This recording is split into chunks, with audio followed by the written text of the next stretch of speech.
नमस्कार, मैं हूं विजय श्री और स्वागत है आपका सियासत नगरी में। कांग्रेस सांसद शशि थरूर ने मिस्र में होने वाले शर्म अल शेख शांति सम्मेलन में भारत की ओर से विदेश राज्य मंत्री कीर्ति वर्धन सिंह को भेजे जाने के फैसले पर सवाल उठाए हैं।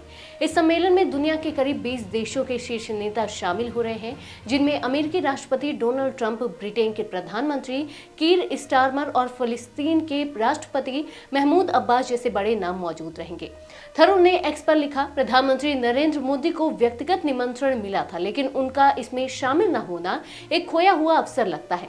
बाकी विश्व नेता इस मंच को गंभीरता से ले रहे हैं। ऐसे में भारत का इस स्तर पर प्रतिनिधित्व करना सवाल खड़े करता है। यह सम्मेलन मिस्र के राष्ट्रपति अब्देल फतह अल सीसी की मेजबानी में रेड सी के शहर शर्म अल शेख में हो रहा है। इसका उद्देश्य इजराइल गाजा संघर्ष को समाप्त करने और स्थायी शांति की दिशा में ठोस समाधान तलाशना है।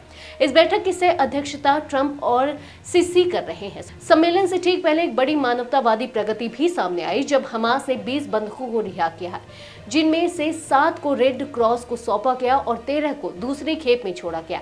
इसके जवाब में इजराइल ने भी वेस्ट बैंक की जेलों से कई फिलिस्तीनी कैदियों को रिहा किया। इस माहौल में भारत की सीमित मौजूदगी ने कई कूटनीतिक हलकों में चर्चा बढ़ा दी है। थरूर ने स्पष्ट किया कि उनका सवाल मंत्री कीर्ति वर्धन सिंह की क्षमता पर नहीं, बल्कि भारत के प्रतिनिधित्व के स्तर पर है। उन्होंने कहा कि जब विश्व के शीर्ष नेता व्यक्तिगत रूप से शांति प्रक्रिया पर चर्चा के लिए मौजूद हैं, तब भारत जैसे वैश्विक खिलाड़ी को भी अपने शीर्ष नेतृत्व के साथ उपस्थित होना चाहिए था।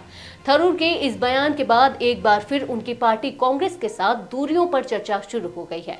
हाल ही में उन्होंने प्रधानमंत्री मोदी के नेतृत्व की ऊर्जावान और प्रभावी शैली की तारीफ की थी, जिससे पार्टी नेतृत्व असहज हो गया था। थरूर G23 समूह के सदस्य रहे हैं, जो कांग्रेस के भीतर संगठनात्मक बदलाव की मांग करता रहा है। हालांकि उन्होंने साफ किया है कि उनके मतभेद वैचारिक नहीं है। उन्होंने कहा, मैं अब भी कांग्रेस की विचारधारा के प्रति वफादार हूं। मेरी प्रधानमंत्री मोदी की प्रशंसा का मतलब यह नहीं कि मैं भाजपा में शामिल हो रहा हूं। आज के लिए बस इतना ही। अगर आपके इलाके में कोई राजनीतिक लापरवाही, भ्रष्टाचार या जनहित से जुड़ी समस्या है तो आप चुप मत रहिए, अपनी शिकायत हमें भेजिए। सियासत नगरी आपकी आवाज को मंच देगा और जवाबदेही तय करेगा, क्योंकि अब हर सवाल होगा सीधा सत्ता से।